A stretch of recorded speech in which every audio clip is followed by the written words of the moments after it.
Então, pessoal, o verso de impacto que eu escolhi para ler foi Provérbios, capítulo 1, versículo do 5 ao 7, que diz assim: o sábio que os ouvir se tornará ainda mais sábio. Quem tem entendimento receberá orientação. Ao examinar o significado destes provérbios e parábolas, das palavras dos sábios e seus enigmas, o temor do Senhor é o princípio do conhecimento, mas os tolos desprezam a sabedoria e a disciplina. Então, para que a gente possa se tornar cada vez mais sábio, né? A sabedoria, a gente necessita ter o temor, ou seja, devemos temer a Deus e buscar nele a sabedoria. A palavra de Deus nos orienta, né? E diz que se nós temos necessidade de ser sábios, precisamos clamar ao Senhor. Então, a parte de quarta-feira, ela vem trazendo para nós, né? Esses versos de impacto.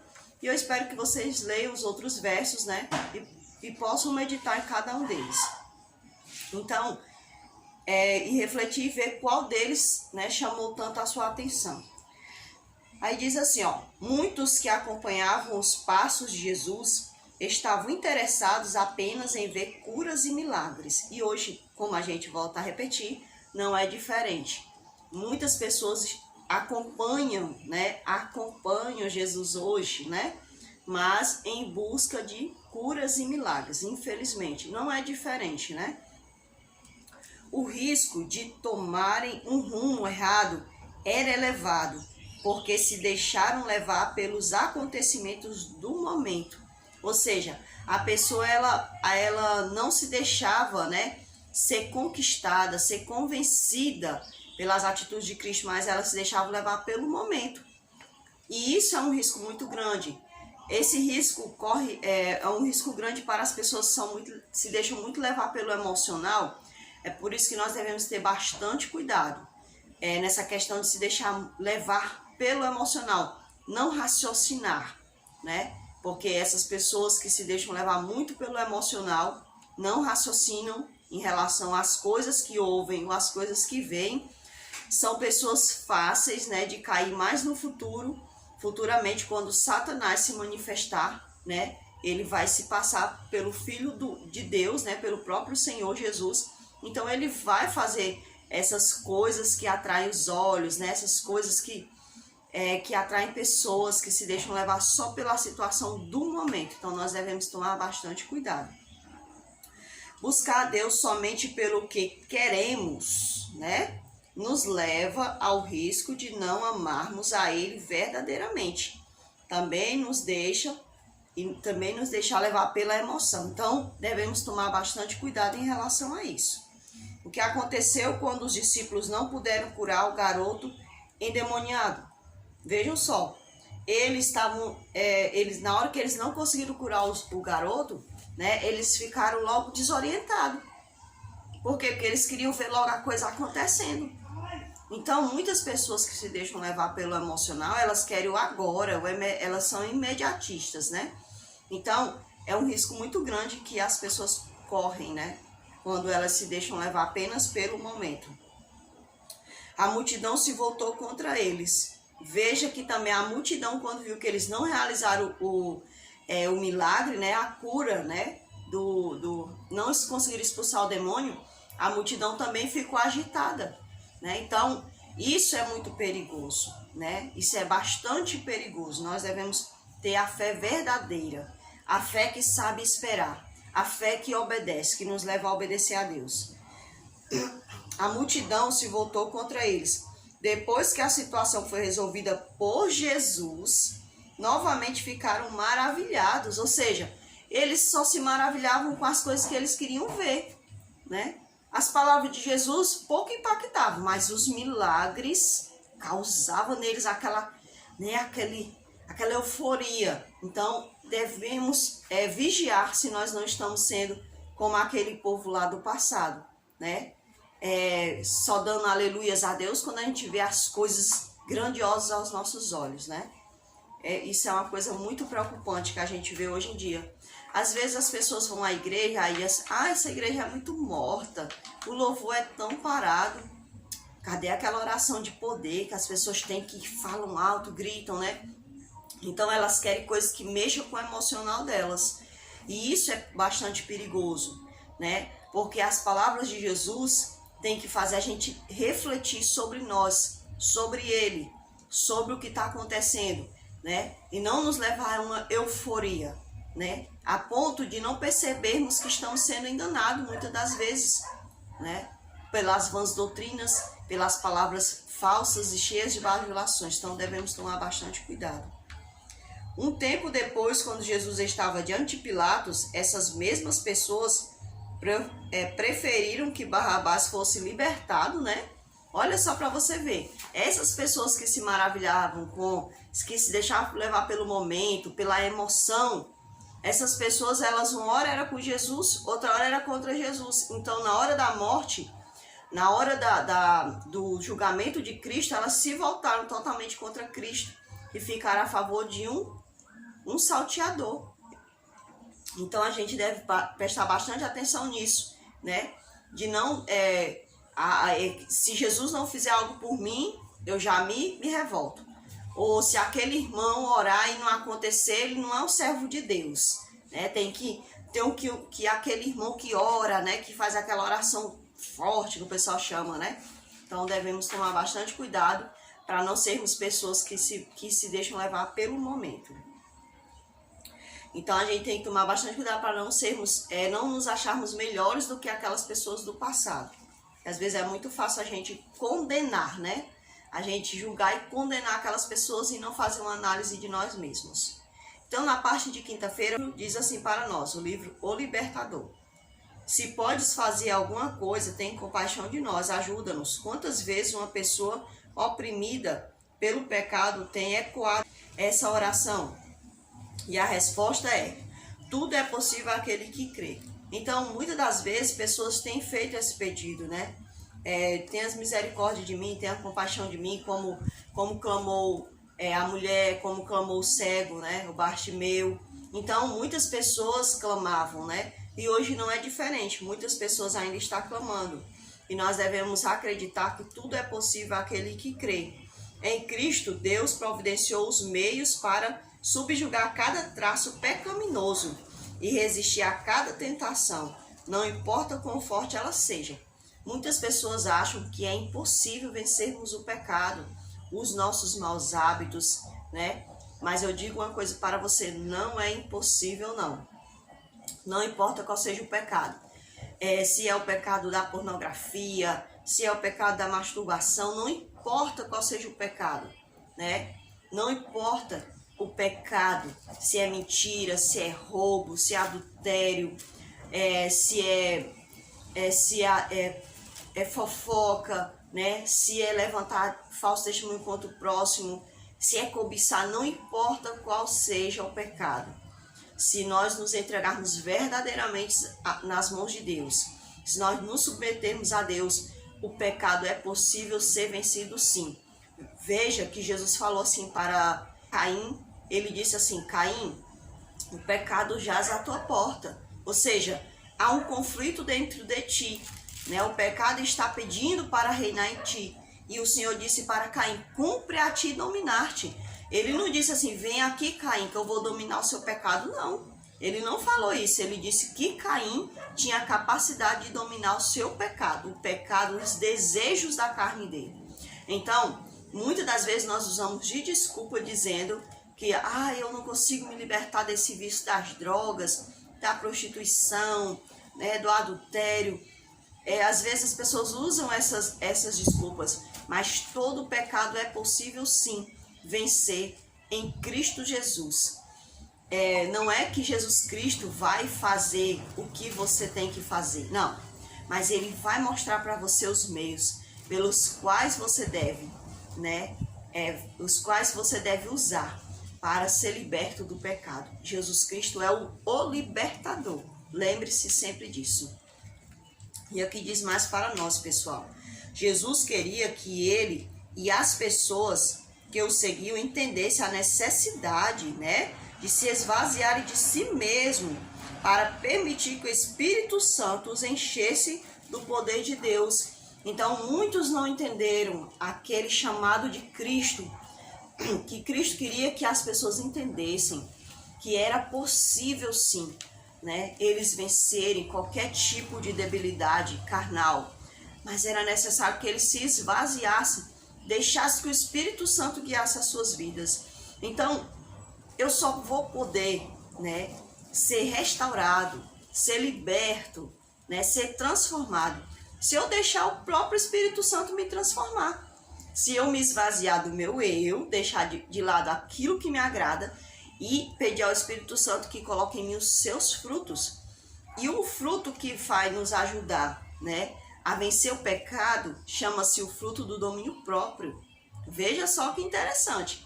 O Senhor, aquela pessoa que não sabe compartilhar, que é avarenta, ele disse, eu te dou o fruto da bondade. Aquela pessoa que é briguenta, né, que não consegue viver bem com os outros, eu te dou o fruto da mansidão, né? E para os pecados, esses pecados que causam danos a nós, né, e aos outros diretamente e que afetam nosso relacionamento com Deus, ele disse, eis que eu vou fazer de ti uma pessoa capaz de dominar-te, né? Então o Espírito Santo é que tem que ser clamado. E o problema é que muitas das vezes nós não clamamos o Espírito Santo de Deus.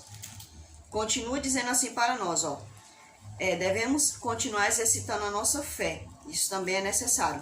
Então o que disse Ellen White? Apegue-se à palavra de Deus e a todos os meios eficazes que ele tem indicado.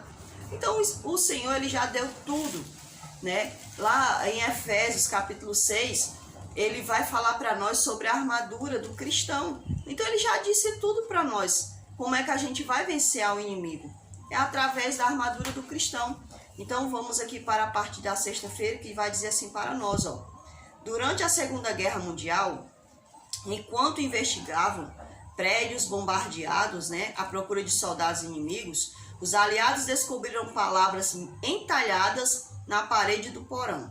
Provavelmente um judeu que se escondeu naquele local tenha sido o autor das palavras que diziam: creio no sol, mesmo quando não aparece. Creio no amor, mesmo quando não é demonstrado. Creio em Deus, mesmo quando ele fica em silêncio. Gente, isso aqui é muito lindo. Olha, muitas das vezes quando Deus parece estar em silêncio, a gente já quer logo se desesperar, se decepcionar com Deus. E o Senhor está em silêncio porque ele está fazendo alguma coisa, né? Ele não é obrigado a dizer nada para nós. Ele faz muito por nós. E nós nem somos dignos de que ele ouça nem nossas orações, mas ele nos ouve. E outra, muitas das vezes o silêncio de Deus é apenas ele querer dizer para nós que ele está deixando a gente crescer. Por exemplo, um pai, quando ele quer ensinar o filho a andar, ele não vai poder ficar todo tempo pegando na mão do filho. Se ele quer que o filho aprenda a andar por conta própria, ele vai ficar observando, né, vai ficar por perto, e aquele filho vai tentar se erguer. E mesmo que ele cambaleie, né, que ele caia e que ele continue tentando, o pai vai estar ali, mas o pai não vai ajudar. O pai vai querer que o filho vença os seus desafios, né? Então, Deus é do mesmo jeito, ele não é diferente, ele é um pai. E muitas das vezes esse silêncio dele é apenas uma demonstração de que ele está deixando a gente crescer, a gente pensar, refletir sobre algum erro que a gente praticou, né? Perseverança, se a gente às vezes não tem senso de perseverança, ele quer nos ensinar a ter perseverança. Se a nossa fé não é uma fé trabalhada, ele quer trabalhar essa fé. Então Deus, em todas as coisas, ele está sempre tentando nos ajudar, sempre tentando nos moldar, né? Deixar nosso caráter semelhante ao caráter daquele que ele quer ver em nós, que é o caráter do seu filho. Então, ele disse que acreditava em Deus, mesmo quando Deus estava em silêncio. Então, o pessoal continua dizendo assim, ó, a pessoa que escreveu essa mensagem havia sido privado de tudo que lhe era direito. Mesmo assim, sua fé era forte o suficiente para mover as montanhas da dificuldade, né, da dúvida e do sentimento de perda de tudo que lhe era importante na vida. Então, essa pessoa que vivenciou momentos terríveis na Segunda Guerra Mundial, essa pessoa, ela teve sua vida privada de seus parentes, ela não podia mais ir e voltar, até porque não tinha mais para onde ir e voltar, estava tudo bombardeado, né? Ela foi privada de se alimentar, porque não havia alimentos, né? Ela foi privada de falar com um amigo, porque não tinha amigos, né? Havia muitos inimigos, então muitos tiveram que se esconder em escombros sozinhos, né? Vivendo ali de uma forma, nem digo mais nem subhumana, né? Mas de uma forma terrível. Então essa pessoa, ela continuou mantendo a sua fé firme. E muitas das vezes a gente, porque a gente não pode comprar aquele celular que o outro tem, não pode ter o canal, né? Pra gente ver as séries, né? Aí porque a gente não pode ter aquele sapato que a gente vê passando na televisão, ou aquela roupa que a gente chama de descolada, né? Ou porque a gente não passa no concurso, ou porque a gente muitas das vezes está com um mês que está desempregado, já está caindo no desespero, já está dizendo que Deus não vale a pena. Então, a fé, ela tem que ser mais do que essas coisas banais, tem que ser mais do que as coisas que a gente vive aqui nessa terra. A fé é para o alto, mas a fé começa aqui nessa terra falida. Você e eu devemos desenvolver uma fé verdadeira nesse mundo falido. E nós devemos olhar para o testemunho dessa pessoa que continua acreditando em Deus, mesmo quando ele não via o agir de Deus. Ele sabia que qualquer hora o Senhor iria se manifestar. E ele sabia que mesmo que ele morresse, o Senhor iria ressuscitar ele. Porque se ele era um judeu e ele acreditava em Deus, provavelmente ele acreditava na ressurreição. Então, a nossa fé não pode ser banalizada, pessoal. Ela tem que ser edificada no Senhor. Tem que crescer, né, para a glória do Senhor. Então, você só precisa alimentar a sua fé, né? Só precisa fazer com que essa fé seja como a plantinha. A plantinha, ela só se desenvolve, só é desenvolvida se você colocar ela num jarro com areia, com um estrume, né? Se você aguar ela vai crescer se você der os meios para ela crescer. Então, a fé que não é dada os meios para que ela possa crescer, como é que essa fé vai crescer? A fé não se cresce, pessoal, a gente assistindo Netflix. A fé não cresce a gente falando palavras bobas. Não, a fé não cresce assim. A fé não cresce eu andando com pessoas que querem distância de Deus. A fé não vai crescer dessa forma. A fé não vai crescer eu lendo as crônicas de Nárnia, ao invés de ler a palavra de Deus. Porque as crônicas de Nárnia foi escrita por C.S. Lewis. Sim, não importa. Não importa. Vá lá na Bíblia, né? Então, veja só que eu coloquei aqui as crônicas de Nárnia. Imagine outros livros que o pessoal lê que é pior ainda, né? Que não edifica a pessoa em nada. Então, gente, a fé, ela só vai crescer se nós buscarmos o Deus que deu a fé a nós. Então, eu não estou dizendo aqui que você não pode assistir um filme, que você não pode passear, né? Não, eu não estou falando isso, eu só estou dizendo que nós devemos colocar as coisas nos seus devidos lugares. E a fé é necessária para o tempo de hoje, porque hoje nós já estamos passando por dois selamentos. O selamento que vai nos dizer se nós somos do Deus Altíssimo, ou o selamento que vai nos dizer se nós estamos aceitando a marca da besta. Então, pessoal, nós devemos ter a fé que vai mover as montanhas, porque nós precisamos dessa fé para o tempo do fim, pessoal. É necessário nós edificarmos-nos na fé verdadeira. E aqui diz assim, olha, olhando com outros olhos, vamos ver aqui. Jim Elliot falou assim, não é tolo aquele que dá o que não pode guardar, para ganhar o que não pode perder. Às vezes a pessoa escuta essa frase que parece ser uma frase meio confusa, mas eu vou tentar explicar aqui para vocês. Por exemplo, eu ganhei um pé de mangueira, um exemplo, né? Eu ganhei um pé de mangueira, eu não sei cuidar desse pé de mangueira, né? Então, eu conheço alguém que sabe cuidar, que sabe plantar, que sabe cultivar. Então, eu digo assim, olha, eu amo manga. Uma pessoa me deu um pé de mangueira porque sabia que eu amava manga. mas eu não tenho as condições de cuidar desse pé de manga. Então, o que é que eu vou fazer? Eu vou atrás de alguém, né, que saiba cultivar, que saiba guardar, que saiba cuidar desse pé de mangueira, porque eu sei que essa pessoa vai cuidar tão bem que um dia ela vai me dar do fruto dessa mangueira.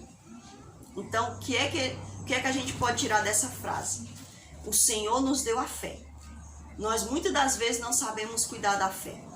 Então, o que é que eu faço? Eu me ajoelho e digo: Senhor, ajuda-me a ter uma fé verdadeira.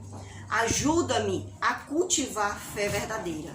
Porque um dia, Senhor, eu vou precisar dessa fé para discernir quem de fato é Deus e quem de fato não é Deus nesse mundo. Porque eu quero tirar frutos dessa fé. Veja que interessante esse verso, essa frase. E diz mais aqui para nós, olha. Arthur Clutton Brock falou assim para nós, olha. Pois pela fé você pode mover montanhas. Porém, o mais importante não é mover as montanhas, mas ter a fé. Por que é importante eu ter a fé? Porque caso as montanhas apareçam, né, os desafios, os dilemas, a fé vai estar lá. Então, eu não tenho que me preocupar com a montanha, eu tenho que me preocupar com a fé. É com isso que eu tenho que me preocupar. Então, muitas das vezes as pessoas, elas estão olhando apenas para o problema. Elas não estão olhando para a solução do problema. E a solução é ter a fé verdadeira. O pessoal fala assim, olha, não há dúvida de que a maioria dos cristãos gostam de Jesus. É verdade. A maioria dos cristãos gostam de Jesus, mas nem todos estão dispostos a viver como ele. Veja, pessoal, que triste. Muitos dizem ser cristãos, muitos. Mas o Senhor falou assim, ó, nem todo que diz Senhor, Senhor, herdará o reino dos céus. Ou seja, muitos dizem que são meus, mas eu sei quem de fato é meu. Você está disposto a pedir a Jesus que faça de você um verdadeiro adorador de Deus? A religião de Cristo é a própria sinceridade. O zelo pela glória de Deus é um motivo implantado pelo Espírito Santo e só o poder de Deus para expulsar o egoísmo e a hipocrisia. Essa mudança é o sinal de que ele está agindo. Então, pessoal, a nossa vida, a vida do Filho verdadeiro de Deus, ela está pautada em glorificar a Deus. Esse alimento aqui, ele glorifica a Deus. Esse alimento não glorifica. Eu vou escolher o que glorifica, porque eu não posso perder o meu melhor amigo. Eu não posso afastar o meu melhor amigo de mim. E esse melhor amigo fez de mim a sua morada. Eu sou santuário do Espírito Santo. Essas palavras não coincidem com o meu melhor amigo. Então eu tenho que mudar as minhas palavras. Também eu posso dizer, essa roupa não coincide com o meu melhor amigo. Essa roupa está mostrando mais o mundo do que a Cristo. Então, eu quero glorificar a Deus. Antes, eu poderia até usar certas roupas, mas a partir do momento em que eu faço um compromisso com Cristo, eu quero me assemelhar com Cristo. Eu quero valorizar Cristo, glorificar Cristo. Então, a minha vida, ela vai ter que ter uma mudança cotidiana. Ela não vai mudar de uma hora para outra. Ela vai mudar cotidianamente. Então, pessoal, tudo que nós viermos a fazer, tudo, Paulo disse, quer comais, quer bebais, ou quer façais qualquer outra coisa, façais tudo para a glória de Deus. Então, tudo que nós venhamos a fazer, que nós possamos fazer para glorificar o nosso melhor amigo, Cristo Jesus. E eu espero que você possa crescer através dessa lição, movendo montanhas, e que você ajude outros a crescerem. Compartilhe, pessoal, esse vídeo, comente, deixe os seus comentários, para que esse canal ele possa ser cada vez mais divulgado, né? Deixe o seu like, para que o YouTube possa divulgar cada vez mais essa lição para outras pessoas. Vamos orar? Nosso amigo, muito obrigada, Senhor. Muito obrigada por tudo, porque o Senhor é capaz de tudo por nós. Nos ensina a te valorizar, Pai. Perdoa os pecados que nós cometemos contra Ti, contra o nosso próximo. Nos ajuda, Senhor, a termos a fé verdadeira, para que quando as montanhas chegarem, essa fé possa ser capaz de remover qualquer montanha. Em nome de Jesus Cristo, entregamos nossas vidas nas tuas mãos. Amém, Senhor. Até a próxima lição, se Deus assim permitir. Amém.